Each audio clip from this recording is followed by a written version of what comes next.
Hello friends, जय हिंद।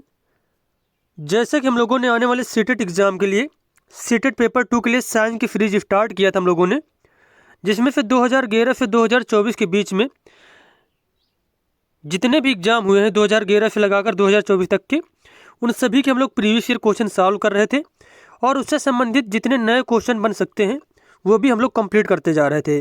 और इसके पहले इसके हम लोगों ने 7 सेट कंप्लीट कर लिए थे।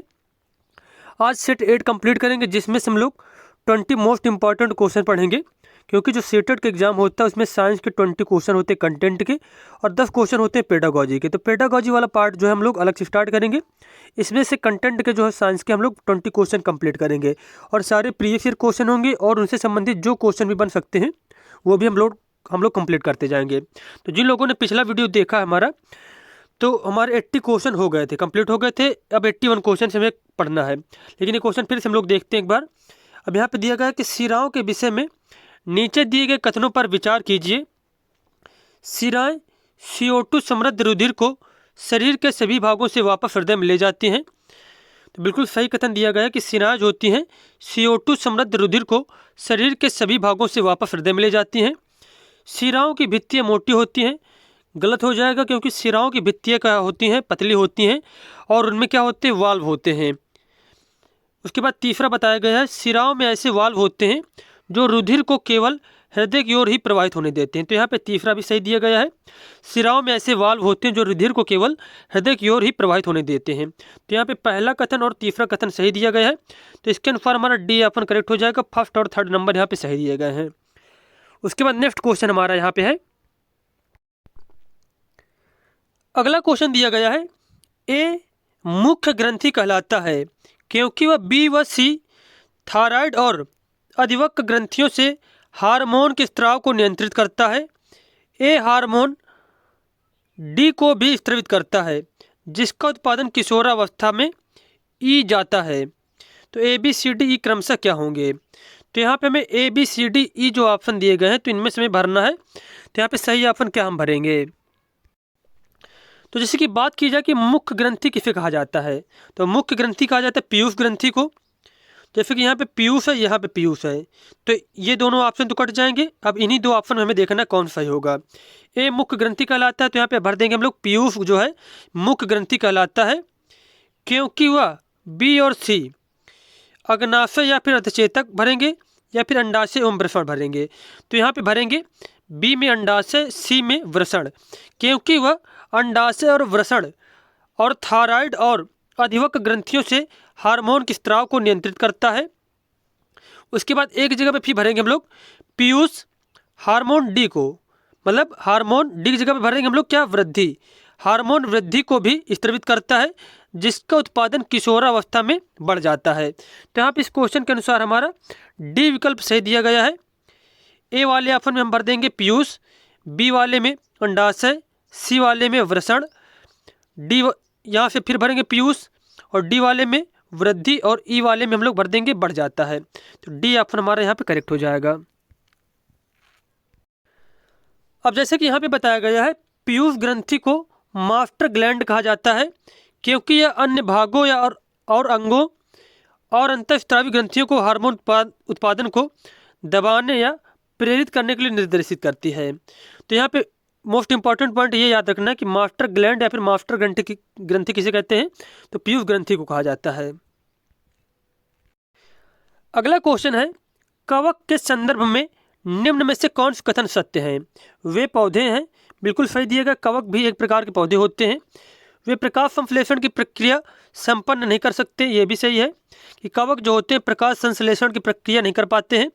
सभी कवक एक कोशिकीय हैं, तो ये ऑप्शन बिल्कुल गलत दिया गया है। सभी कवक एक कोशिकीय नहीं होते हैं। कुछ कवक प्रतिजैविकों के उत्पादन में सहायता करते हैं, तो ये भी सही दिया गया है।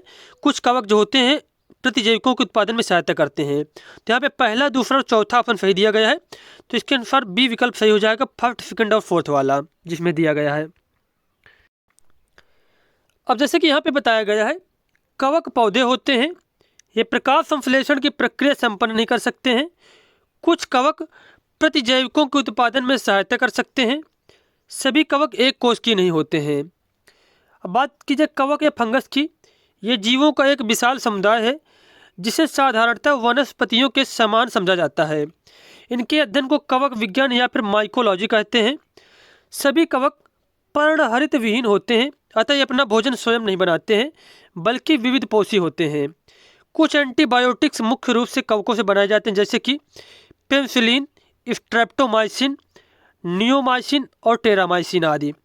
कवक एक कोशिकीय तथा बहुकोशिकीय दोनों प्रकार के होते हैं। कवकों में हरित लवक नहीं पाया जाता है, इसलिए ये अपने पोषण के लिए अन्य जीवों पर निर्भर रहते हैं। अगला प्रश्न है, रीना वमन से पीड़ित है और भूख न लगने से पीड़ित है। चिकित्सक ने इसे जल के प्रदूषण से उत्पन्न एक विषाणु जनित रोग माना है। रीना पीड़ित है, तो वह किससे पीड़ित है? वह पीड़ित है हेपेटाइटिस से। हेपेटाइटिस जो है वायरस के द्वारा फैलने वाला रोग है, और इसकी जो क्या होता है, इसमें से मतलब वमन से पीड़ित उल्टी आती है और भूख न लगना इसमें शामिल होता है, और जल के प्रदूषण के कारण होता है। वहीं बात की जैसे कि हैजे की, तो हैजे भी एक प्रकार से जल के प्रदूषण से होता है, लेकिन यह बैक्टीरिया के द्वारा होता है। किसके द्वारा होता है? यह बैक्टीरिया के द्वारा होने वाला रोग है। लेकिन इसमें क्वेश्चन में पूछा गया कि वायरस के द्वारा हमें बताना है, तो हेपेटाइटिस हो जाएगा वह। अब जैसे कि यहाँ पे बताया गया है, रीना वमन से पीड़ित है और भूख न लगने से पीड़ित है। रीना हेपेटाइटिस से पीड़ित है।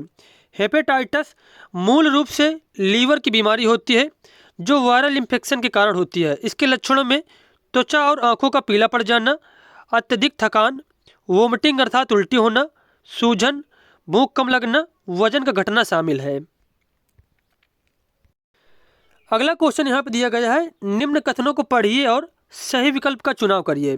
कथन है, श्वेत रक्त कोशिकाएं रोग उत्पादक जीवों से लड़ने में सहायता करती है। बिल्कुल सही बात है कि जो श्वेत रक्त कोशिकाएं हमारी WBC होती हैं वह रोग उत्पादक जीवों से लड़ने में सहायता करती हैं। उसके बाद कारण आर दिया गया है, एक श्वेत रक्त कोशिका अपना आकार बदल सकती है। तो ये भी सही दिया गया है, एक रक्त कोशिका अपना आकार सही बदल सकती है। तो यहाँ पे कथन जो है, इसका जो कारण आर है ये व्याख्या भी करता है। अब देखो व्याख्या जो करते हैं कैसे हमें देखना होता है, क्योंकि या फिर इसलिए लगाना होता है उसमें से, जैसे कि श्वेत रक्त कोशिकाएं रोग उत्पादक जीवों से लड़ने में सहायता करती हैं। देखो ये श्वेत रक्त कोशिकाओं की बात हो रही है इसमें से, और इसमें भी श्वेत रक्त कोशिकाओं की बात हो रही है। श्वेत रक्त कोशिकाएं रोग उत्पादक जीवों से लड़ने में सहायता करती हैं क्योंकि एक श्वेत रक्त कोशिका अपना आकार बदल सकती है। तो यहाँ पे कारण आर और ए दोनों सही हैं, और आर कारण जो ए की व्याख्या भी कर रहा है। तो यहाँ पे ए ऑप्शन सही हो जाएगा, ए एवं आर दोनों सही हैं। ए सही स्पष्टीकरण है आर का, मतलब ए का सही स्पष्टीकरण है आर। अगला प्रश्न है, पौधों में निषेचन और परागण के संदर्भ में निम्न में से कौन से कथन सही हैं? फूल का अंडाशय परिपक्व होकर फल बनता है। बिल्कुल सही दिया गया कि फूल का जो अंडाशय होता है परिपक्व होकर फल बनता है। पौधे के बीज निषेचन के लिए बीजांड बनाते हैं। निषेचन के उपरांत परागण होता है। परागण में बीज वायु, जल, पक्षियों और कीटों द्वारा विसरित होते हैं। बीजांड में निषेचन संपन्न होता है। तो यहाँ पर जो सही कथन दिए गए हैं, तो पांचवा भी सही दिया गया, बीजांड में निषेचन संपन्न होता है और फूल का अंडाशय परिपक्व होकर फल बनता है। तो केवल पहला और पांचवा ऑप्शन यहाँ पे सही दिए गए हैं।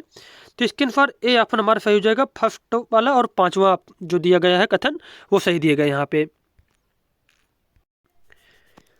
अब जैसे कि बताया गया है, पौधों में निषेचन और परागण के संदर्भ में फूल का अंडाशय परिपक्व होकर फल बनता है तथा बीजांड में निषेचन संपन्न होता है, ये कथन सही दिए गए हैं। फूलों वाले पौधों में एक अंडाशय फूल या जायांग के मादा प्रजनन अंग का एक हिस्सा होता है।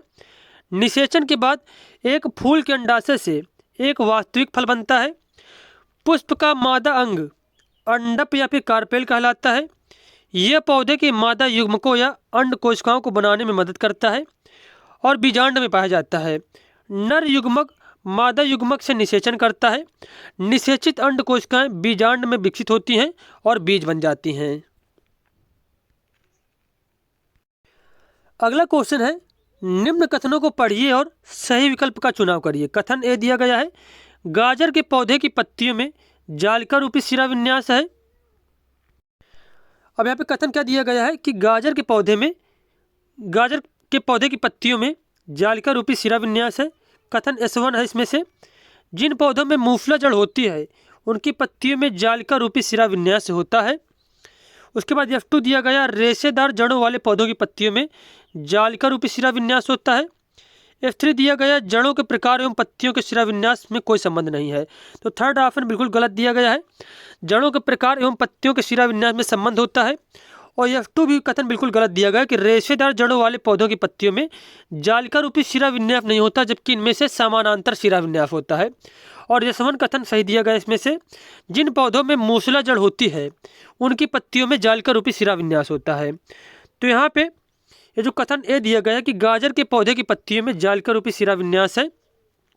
और यशवन जो कथन दिया गया यहाँ पे, जिन पौधों में मूसला जड़ होती है उनकी पत्तियों में जालिका रूपी शिरा विन्यास होता है। तो कथन ए सही है और S1 जो है इसकी व्याख्या करता है। तो ए ऑप्शन यहाँ पे सही हो जाएगा।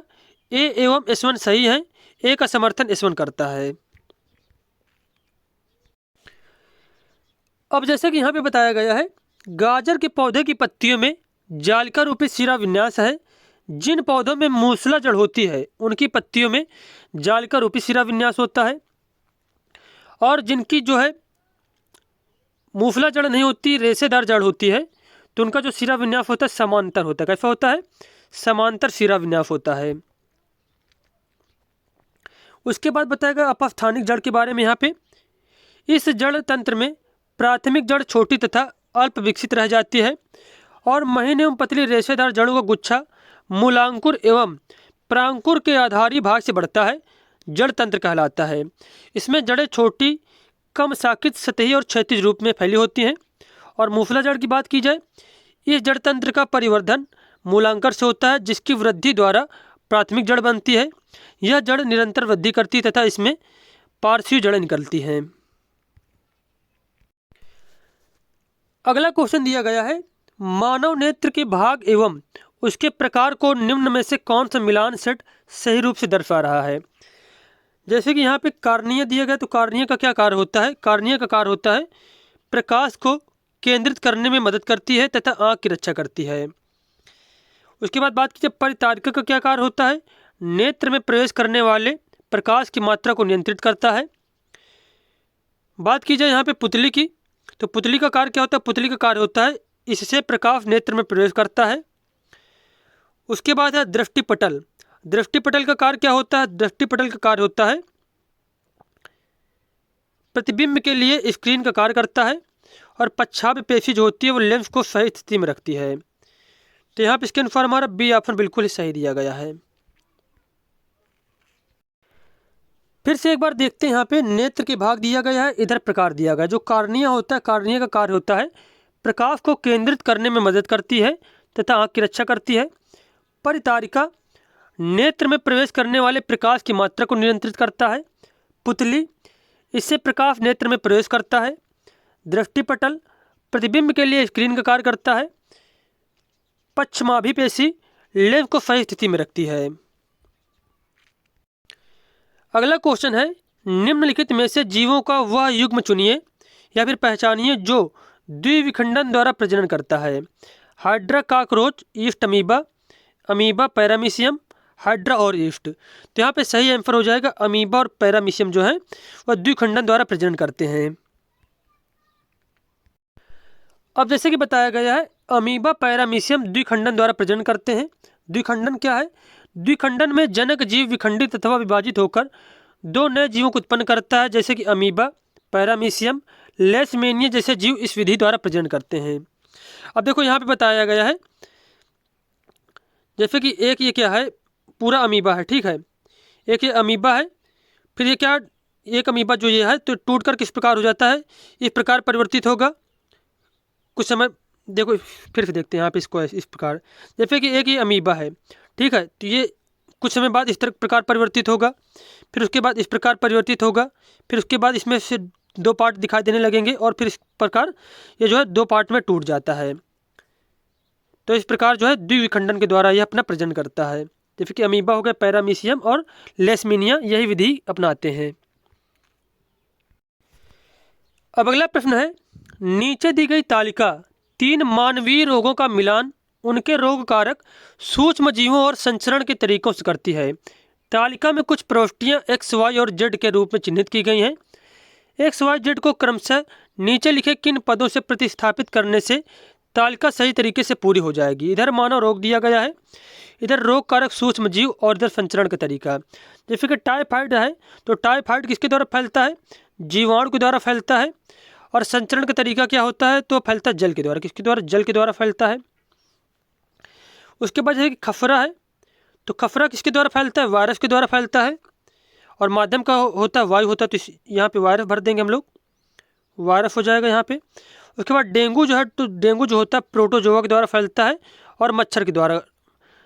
वह कौन होते हैं, मच्छर होते हैं, तो इसमें से प्रोटोजोआ भर देंगे यहाँ पे, प्रोटोजोआ यहाँ पे हो जाएगा। तो हमारा जल, वायरस और प्रोटोजोआ, जिन ऑप्शन में वही ऑप्शन सही हो जाएगा। ये पहला ऑप्शन है जल, वायरस, प्रोटोजोआ, तो यही सही हो जाएगा। यहाँ पे जल भर देंगे, यहाँ पे वायरस और यहाँ पे प्रोटोजोआ। अब जैसे कि यहाँ पे बताया गया है टाइफाइड के बारे में, सबसे पहले टाइफाइड साल्मोनेला टाइफी बैक्टीरिया से फैलने वाली एक गंभीर बीमारी है। यह पानी खाने के जरिए लोगों में प्रवेश करती है। इसे मियादी बुखार भी कहते हैं। इससे बचाव के लिए वैक्सीन, हाथों की सफाई, उबला हुआ पानी का प्रयोग इत्यादि किया जा सकता है। बात कीजिए खसरा की। खसरा एक संक्रामक रोग है जो मोबली वायरस परिवार के एक वायरस पैरामिक्सो वायरस के कारण होता है। यह सीधे संपर्क के जरिए या हवा के द्वारा फैलता है। डेंगू की बात की जाए, यह एक मच्छर जनित वायरल इन्फेक्शन है। यह एंडीज मच्छर के काटने से होता है। इसे हड्डी तोड़ बुखार भी कहते हैं। अगला क्वेश्चन है, निम्नलिखित में से सही कथन चुनिए। गेहूं और घास के पौधे में समान प्रकार की जड़ें परंतु पत्तियों के शिरा विन्यास भिन्न होते हैं। समान प्रकार की जड़ें और पत्तियों के शिरा विन्यास भी समान होते हैं। भिन्न प्रकार की जड़ें, पत्तियों के शिरा विन्यास भिन्न होते हैं। भिन्न प्रकार की जड़ें परंतु पत्तियों के शिरा विन्यास समान होते हैं। तो गेहूं और घास के पौधे में कौन सी समानताएं होती हैं, तो इसके लिए बी ऑप्शन सही हो जाएगा। समान प्रकार की जड़ें और पत्तियों के शिरा विन्यास भी समान होते हैं। अब जैसे कि बताया गया है, गेहूं और घास के पौधों में समान प्रकार की जड़ें और पत्तियों के शिरा विन्यास भी समान होते हैं। गेहूं और घास के पौधे में रेशेदार जड़ें पाई जाती हैं तथा इनके पत्तियों के शिरा विन्यास भी समान होते हैं। पत्तियों में रेखित संरचनाओं को शिरा कहते हैं। पत्ती के मध्य में एक मोटी शिरा दिखाई देती है, इसे मध्य शिरा कहते हैं। पत्तियों पर शिराओं द्वारा बनाए गए डिजाइन को शिरा विन्यास कहते हैं। यदि यह डिजाइन मध्य शिरा के दोनों ओर जाल जैसा है तो यह शिरा विन्यास जालिका रूपी कहलाता है। घास की पत्तियों में यह शिराएं एक दूसरे के समांतर होती हैं। ऐसे शिरा विन्यास को समांतर शिरा विन्यास कहते हैं। अगला क्वेश्चन है, स्तंभ ए में दिए गए ग्रंथियों के नामों का मिलान उनके अनियमित रूप से कार्य करने के कारण उत्पन्न होने वाली अनियमित परिस्थितियों से कीजिए जो स्तंभ बी में दी गई हैं। स्तंभ ए में ग्रंथियां हैं, स्तंभ बी में अभाव जनित रोग दिए गए हैं। जैसे कि थायराइड जो है किसकी कमी के कारण होता है, या फिर हमें यह बताना कि जो इधर ग्रंथियां दी गई हैं और इधर रोग दिए गए हैं, तो कौन सा रोग कौन सी ग्रंथि को प्रभावित करता है। जैसे कि थायराइड ग्रंथि है तो घेंघा प्रभावित करेगा उसको। अग्नाशय है तो अग्नाशय मधुमेह से संबंधित है, क्योंकि जो अग्नाशय होता है पर्याप्त मात्रा में जब इंसुलिन का स्त्राव नहीं करता है तो मधुमेह बीमारी हो जाती है। एंड्रेनल ग्रंथि जो है तनाव तथा क्रोध से संबंधित है। और पीयूष ग्रंथि जो है अवरुद्ध वृद्धि से संबंधित है। तो यहाँ पे हमारा सी ऑप्शन करेक्ट हो जाएगा। ए का तीसरा, बी का पहला, सी का दूसरा और डी का चौथा। फिर से एक बार देख लेते हैं कि थायराइड ग्रंथि जो है तो घेंघा जो होता है थायराइड ग्रंथि को प्रभावित करेगा, मधुमेह अग्नाशय को, और तनाव तथा क्रोध के समय एंड्रेनल ग्रंथि जो है कार्य करती है। अवरुद्ध वृद्धि के लिए पीयूष ग्रंथि जिम्मेदार होती है। ऊँटों को रेगिस्तान की परिस्थितियों में जीवित रहने के लिए निम्न में से कौन से अनुकूलन मदद करते हैं। उनकी लंबी टांग जो है टांगे बहुत लंबी होती हैं। वे बहुत मूत्र त्याग करते हैं। वे बहुत पसीना बहाते हैं। उनकी लीद आर्द्र होती है। तो इसका आंसर हो जाएगा, ऊँटों को रेगिस्तान की परिस्थितियों में जीवित रहने के लिए अनुकूलन में मदद करते हैं उनकी लंबे टांगे होती हैं। क्या होती हैं, उनकी टांगे लंबी होती हैं। अब जैसे कि यहाँ पे बताया गया है, ऊँटों को रेगिस्तान की परिस्थितियों में जीवित रहने के लिए अनुकूल स्थिति यह है कि उनकी टांगें लंबी होती हैं। ऊँट की शारीरिक संरचना उसे मरुस्थलीय परिस्थितियों में रहने योग्य बनाती है। ऊँट के पैर लंबे होते हैं जिससे उसका शरीर रेत की गर्मी से दूर रहता है। उनमें मूत्रोत्सर्जन की मात्रा बहुत कम होती है तथा मल शुष्क होता है। उन्हें पसीना भी नहीं आता, क्योंकि शरीर से जल का नाश जो है बहुत कम होता है, इसलिए जल के बिना भी वे अनेक दिनों तक रेगिस्तान में रह सकते हैं। अगला क्वेश्चन है, निम्न में से कौन सा अनुकूलन जलीय पौधों की जल पर तैरते रहने में सहायता करता है? पौधों के तनों में बड़े छिद्रों का होना, पत्तियों पर मोम की परत, फीते जैसी पत्तियां, पत्ती की ऊपरी सतह पर रंध्र। तो जलीय पौधों को जल में तैरते रहने में सहायता क्या करता है? पौधों के तने में बड़े छिद्रों का होना। तो यहाँ पे ए ऑप्शन हमारा सही हो जाएगा। अब जैसे कि बताया गया है, जलीय पौधों की जल पर तैरते रहने में पौधों के तने में बड़े छिद्रों का होना सहायता करता है। जलीय पौधों में जड़ें आकार में बहुत छोटी होती हैं एवं इनका मुख्य कार्य पौधों को तलहटी में जमाए रखना होता है। इन पौधों का तना लंबा, खोखला एवं हल्का होता है। तना जल की सतह तक वृद्धि करता है, जबकि पत्तियां एवं फूल जल की सतह पर प्लवन करते रहते हैं। निम्न में से कौन जल जनित जीवाणु रोग है? मतलब जल के द्वारा फैलता है और जीवाणुओं के द्वारा होता है। तो इसका आंसर हो जाएगा टाइफाइड एवं हैजा। टाइफाइड एवं हैजा जो है बैक्टीरिया के द्वारा फैलने वाले रोग हैं और जल के द्वारा फैलते हैं। अब जैसे कि यहाँ पे बताया गया है, सबसे पहले हैजा के बारे में, विब्रियो कालेरा नामक बैक्टीरिया से होने वाला एक रोग है जो पानी से फैलता है और जिसमें गंभीर दस्त, शरीर में पानी की कमी हो जाती है। उसके बचाव के लिए व्यक्तिगत स्वच्छता एवं अच्छी आदतों को अपनाना चाहिए। भली भांत के पके भोजन, उबला पेयजल का प्रयोग एवं टीकाकरण कराना चाहिए। बात की जाए टाइफाइड की, यह भी सालेमोनेला टाइकोसा नामक बैक्टीरिया से होने वाला एक रोग है जो पानी की गंदगी से फैलता है और जिसमें पसीना आना, दस्त, मांसपेशियों में दर्द, थकान और कब्ज हो सकता है। रोगी की प्लीहा और आंतरयोजनी ग्रंथि बढ़ जाती है। संक्रमित व्यक्ति के मल से दूषित पानी का अंतर्ग्रहण होता है। इसके बचाव के लिए व्यक्तिगत स्वच्छता एवं अच्छी आदतों को अपनाना एवं भली भांत के पके भोजन, उबला पेयजल का प्रयोग एवं टीकाकरण करवाना है। उसके बाद बात की जाए सल्मोनेलोसिस की, बैक्टीरिया से दूषित पानी खाद्य जनित बीमारी के रूप में अधिक आम है। ओटिटस एक्सटर्ना की बात की जाए, जिम्मेदार रोग जनकों द्वारा दूषित पानी में तैरना। पेचिस, यह भी जीवाणु जनित पानी से होने वाला रोग है। अगला क्वेश्चन है, विषाणुओं के संबंध में निम्न में से कौन सा कथन सत्य है? ये स्वतः प्रजनन कर सकते हैं, ये पर कोशिकाओं से प्रेषण प्राप्त करते हैं, इनमें कोशिकीय संरचना नहीं होती है, ये मृत पदार्थ के अपक्षय में मदद करते हैं।